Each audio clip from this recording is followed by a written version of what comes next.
Assalamualaikum warahmatullahi wabarakatuh. Welcome to my YouTube channel. Perkenalkan, nama aku Putri Najibah. Aku kuliah di Institut Agama Islam Darussalam Martapura. Jurusan aku Tarbiyah, Prodi Pendidikan Agama Islam, konsentrasi di bidang fikih. Jadi di sini aku akan memaparkan materi tentang Kitab Sabilal Muhtadin karya Syekh Muhammad Arsyad Al-Banjari pada bab akikah, buruan, dan sembelihan. Sebelum memasuki videonya, alangkah lebih baiknya kalian subscribe dulu channel ini, nyalakan notifikasinya, dan like video ini sebanyak-banyaknya. Daripada lama-lama, yuk kita langsung saja ke videonya. Oh iya guys, aku kelupaan, ini contoh foto Kitab Sabilal Muhtadin yang edisi terjemahannya ya. Di sini aku akan menjelaskan tentang bab akikah. Akikah menurut arti bahasa rambut yang ada di atas kepala anak-anak yang pada saat dilahirkan. Dan menurut istilah syara adalah binatang yang disembelih dikala mencukur rambut kepala anak-anak. Jadi, akikah adalah hewan sembelihan untuk anak yang baru lahir. Akikah berasal dari bahasa Arab al-akikah, yang memiliki pengertian rambut yang tumbuh di kepala bayi sejak dalam perut ibunya hingga tampak pada saat dilahirkan. Menurut Al-Zamakhsyari, tren tersebut merupakan mustaqoh, istilah yang diambil dari makna asal rambut sang bayi. Dalil akikah dalam hadis yang berbunyi, artinya setiap anak yang dilahirkan tergadai dengan akikahnya disembelih pada hari ke-7 dan dicukur rambutnya dan diberi nama. Hadis riwayat Ahmad, Tirmizi, Abu Dawud, Ibnu Majah, Nasa'i, dan Daraqutni dari sang bayi. Akikah adalah suatu yang disyariatkan, tidak sebagaimana pendapat ulama Hanafiyah. Hukumnya berkisar antara wajib dan sunnah. Sedangkan kami sendiri lebih cenderung pada pendapat jumhur ulama yang menyatakan hukum akikah adalah sunnah. Namun sudah sepantasnya bagi orang yang mampu, yang diberi kelebihan rezeki oleh Allah Subhanahu wa Ta'ala, tidak meninggalkan syariat yang mulia ini. Itu sunnah muakkad, bukan wajib dan bukan juga bid'ah. Imam Syafi'i berkata telah bertemu dengan dua orang ulama. Yang pertama, Hasan Syaibani yang katanya akikah itu wajib, dan yang kedua Al-Laisi yang mengatakan akikah itu bid'ah.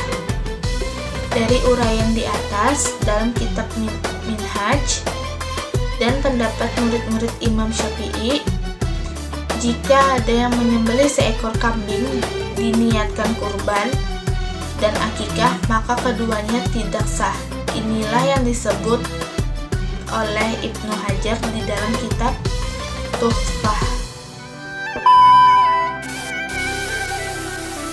Menyembelih akikah menurut jumhur ulama pada hari ke-7 dari kelahiran si bayi. Menurut Maliki, hitungan 7 hari itu tidak termasuk hari lahir apabila bayi dilahirkan di siang hari, yakni satu hari tersebut tidak dimasukkan hitungan. Menurut Abdul Malik bin Majishun, bayi yang lahir di siang hari, hari itu langsung dihitung satu hari. Menurut Ibnu Qasim, akikah tidak boleh disembelih di malam hari. Pengikut Maliki berbeda-beda pendapat tentang kapan akikah itu diperbolehkan mulai disembelih. Sebagian berpendapat sejak masuknya waktu duha. Menurut sebagian yang lain, sejak terbit fajar. Dua pendapat ini dikiaskan dengan pendapat Maliki tentang kurban. Ulama yang memperbolehkan menyembelih kurban pada malam hari juga memperbolehkan menyembelih akikah pada malam hari. Ada sebagian pendapat yang mengatakan bahwa akikah boleh dilakukan pada 7 hari yang kedua, yakni hari ke-14 dan 7 hari yang ketiga yakni hari ke-21. Kalau ayah si bayi dianggap tidak mampu dalam masa 7 hari itu, maka ayah si bayi tidak disuruh melakukan akikah anaknya, dan sekalipun mampu sesudah selesai masa nifas yang terpanjang yakni 60 hari. Sunnah mencukur rambut anak-anak sesudah menyembelih akikah, dan sunat menyedekahkan nilai emas seberat rambut yang dipotong tadi. Dan kalau tidak diperoleh emas, maka ditimbang dengan perak, karena disebutkan di dalam hadis yang sahih bahwa Nabi Shallallahu Alaihi Wasallam menyuruh Fatimah menimbang rambut Husain dengan perak dan menyedekahkan nilainya karena Fatimah hanya memiliki perak.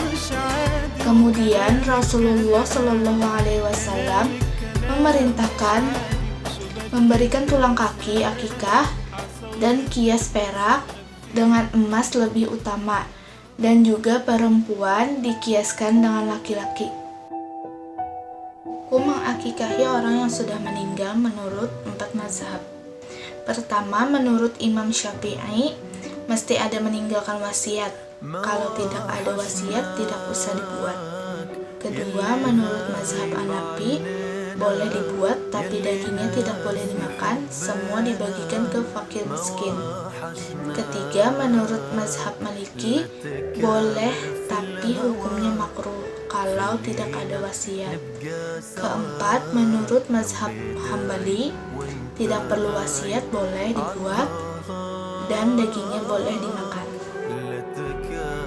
Kita memasuki bab buruan dan sembelih. Sembelih secara bahasa penyembelihan hewan atau memotongnya dengan jalan memotong tenggorokannya atau organ untuk perjalanan makanan dan minumannya. Buruan, lafaz sayyid itu dalam bentuk masdar yang dapat diartikan dengan berburu. Namun yang dimaksudkan dengan sayyid di sini maf'ul ialah masyad yang artinya yang diburu, yakni binatang perburuan.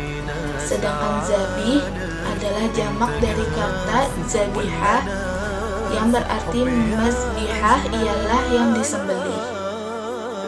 Maka dijadikan mufrad atau tunggal lafaz sayyad karena lafaz masdar, dan dijamakkan lafaz zabaih karena melihat kepada banyaknya alat yang dapat dipergunakan untuk menyembelih. Karena menyembelih itu dapat dilaksanakan dengan pisau, dengan anak panah, dengan anjing perburuan, dan sebagainya. 2000 years later.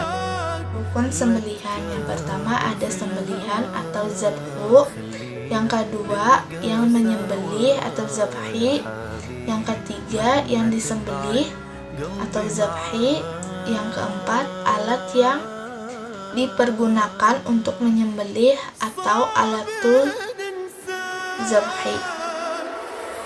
Syarat menyembelih binatang yang dapat dikuasai menyembelihnya adalah di lehernya dengan memutuskan hulqum atau saluran pernapasan, dan maryun atau saluran makanan dan minuman. Baik memutuskan hulqum dan maryun itu pada leher bagian atas atau halq. Sunnah dalam menyembelih binatang yang pendek lehernya seperti kambing, sapi, atau kerbau dilipu, yaitu bagian leher yang terbawah. Dan sunnah menyembelih binatang yang panjang lehernya seperti unta, itik agar cepat mati di tempat yang sama. Perbandingan Syekh Muhammad Arsyad Al-Banjari dan mazhab.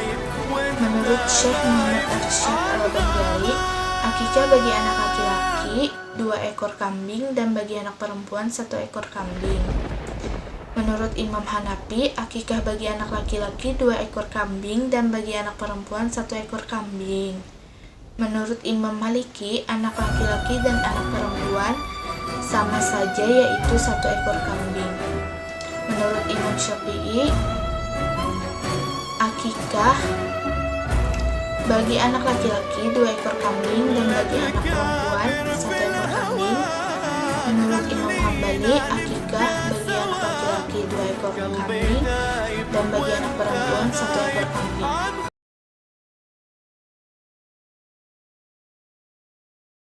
Segitu dulu pemaparan materi dari aku. Jangan lupa subscribe channel ini, nyalakan notifikasinya supaya kalian tidak ketinggalan video-video aku selanjutnya. Like videonya dan share video ini sebanyak-banyaknya. Komentar juga aku harus bikin video apa lagi. Dan sampai jumpa di video selanjutnya. Bye!